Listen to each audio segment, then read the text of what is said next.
In our last episode, we headed back to the boatyard to finish some projects that are just easier to do at the dock, like servicing our main sail furling gear and installing our new swim ladder. And in this episode, the epic to-do list continues. So tell me about what you're doing. Long time ago, in one of the last outings, I ran all these tubes from the water maker to fill all the tanks. So this has just been hanging here. Now I got all these fittings, and I'm going to tee into the vent line here and hook in the fill line. So eventually, when we run the water maker and we want to fill up this tank, there's a little manifold back there that I'm putting together, and we'll choose this tank and it will fill up this tank via this vent line, because I'm going to put this tee in here. Let's just cut it. Let's see if this fits, because this has not been fun so far. Oh, it's perfect. So how many trips have you made to the water maker supply store? 3 so far, but that was for those other weird connections. The one in the back was not the right size. What is that? True Pipe blue. thread sealant.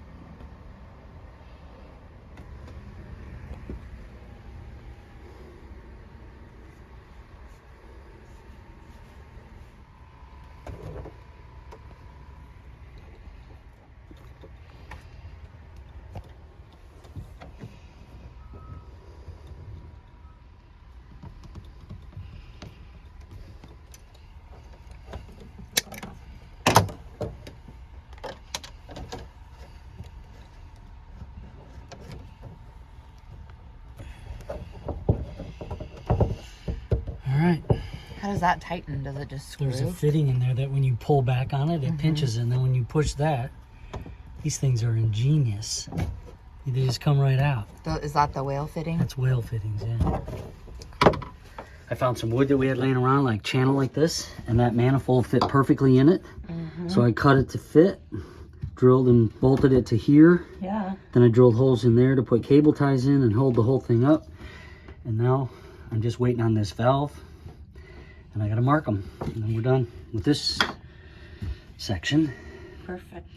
So all we gotta do is open this up, port, starboard, forward, aft, decide which one we want to fill up, and boom, away we go. This next project is an important one for me because it'll allow me to run my business from the boat. We are installing Starlink, which will give us reliable high-speed internet thanks to Elon Musk. What are you working on? Well, throughout our projects this week, while we were down in here working around, we noticed that the rudder position indicator for the autopilot, the nut had fallen off, and this was just hanging here. So I had to go find a nut. Couldn't find it down in there. It's down in there somewhere. So I had to go to 2 different stores, found a nut, and now I'm replacing it so that we have rudder position on our autopilot. This is a great spot down here. All kinds of fun stuff in here. I put a nylock on it this time. I don't think it needs to be that tight. Clever. It's got a spring lock on there, so it stays on there. Okay. Another thing knocked off the list. What are you working on? The Starlink mount.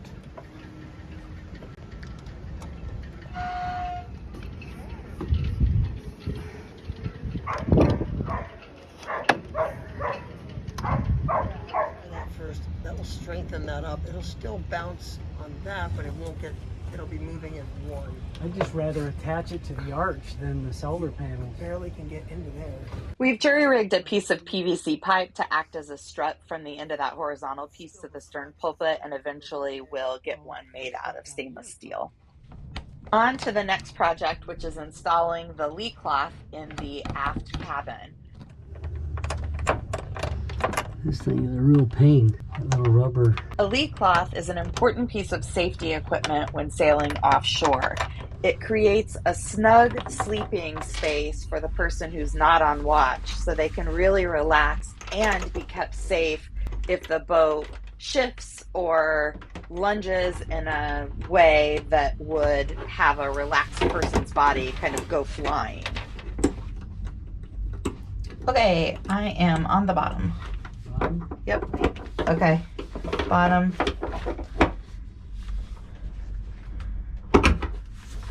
Okay. Yeah, and those don't poke out. I mean, the ends are covered with the nuts, so it's not like if you fell into it, it would be really... Oh, good. So that's good. Yeah. What kind of knot you tie in there? The taut line hitch.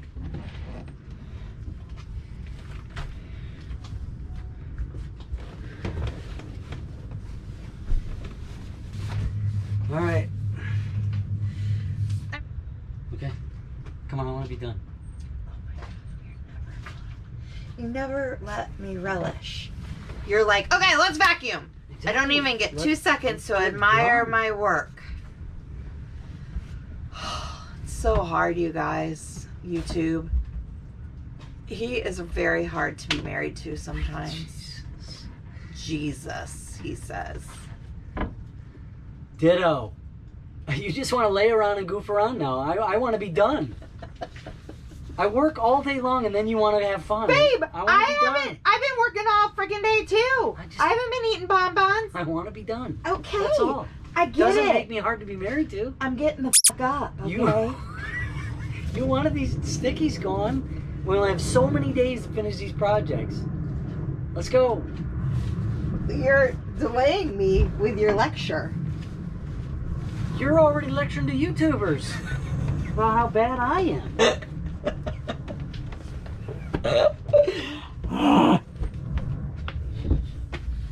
Good job, Tim. Tim, you did a really good job. That's 2 projects in 1 day. Couldn't have done it without you though, honey. I sure do love you. Sure do love you. Install aft cabin leaf clef. Boom. 2 of them gone today. 2 big ones. Super awesome.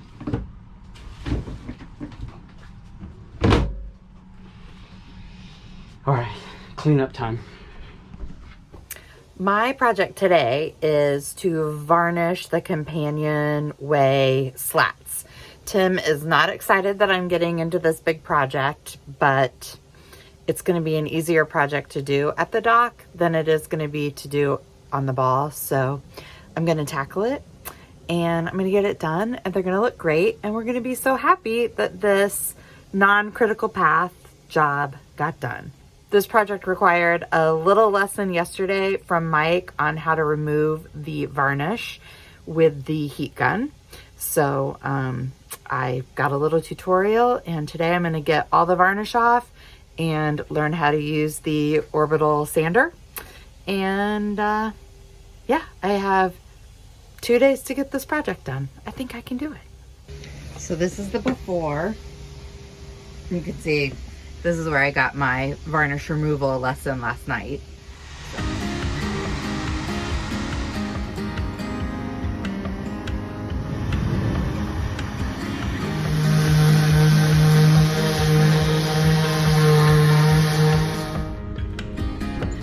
Time to start varnishing with half varnish and half varnish thinner.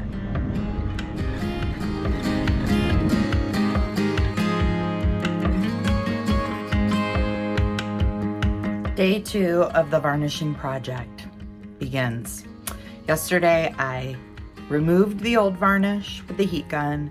I sanded with 80 grit and then 120 grit and got the first coat of half varnish thinner and half varnish on one side of each panel. And then this morning I turned it over and did the other side with the half and half. So that's been drying out in the sun. I'm gonna go see if it is ready to be sanded with 220 grit and then have the first layer of almost all 100% varnish with just like a little splash of thinner in it. So let's see how it's doing.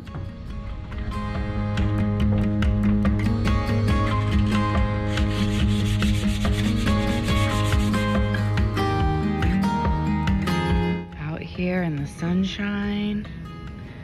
Still feels a little tacky. Well, I am learning all kinds of lessons about varnish. Don't put it out in the sun because the varnish bubbles. And apparently don't get it wet at night when you put it out to dry and it's dewy, because that ruins the varnish. So I've created more work for myself, and unfortunately we are leaving the dock today. So I'm gonna have to put that project on pause while we get the boat cleaned up and ready to move back to the mooring ball. And I'm gonna have to, I don't know, I guess sand. I don't know what I'm gonna have to do, but there's still a lot more work to do. It was going so well. Anyway, that's every boat project, I feel like. Anyway, carry on. We are now back out on the mooring ball. That discoloration from that coat of varnish getting wet is not as bad as it was right in the morning, but it's dull. So I'm gonna have to really go at that side with sandpaper and then lay on a new coat. And I'm gonna do that before the bright sun cooks it all. But I'm gonna have to do it all out here on the mooring ball. So I hope I can fix this situation.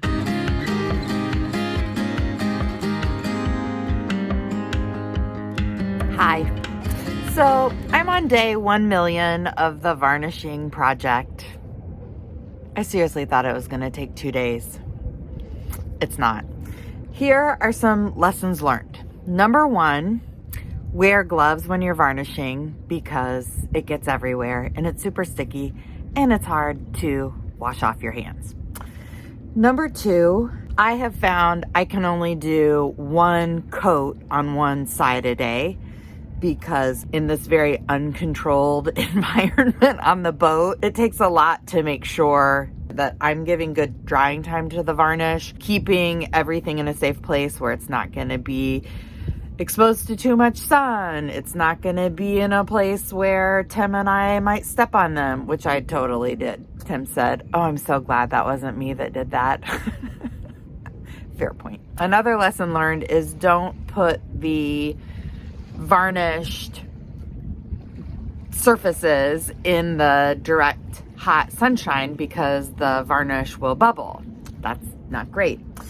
Another lesson learned is after you apply a coat of varnish, don't leave it out and exposed if you live in a humid, kind of dewy climate.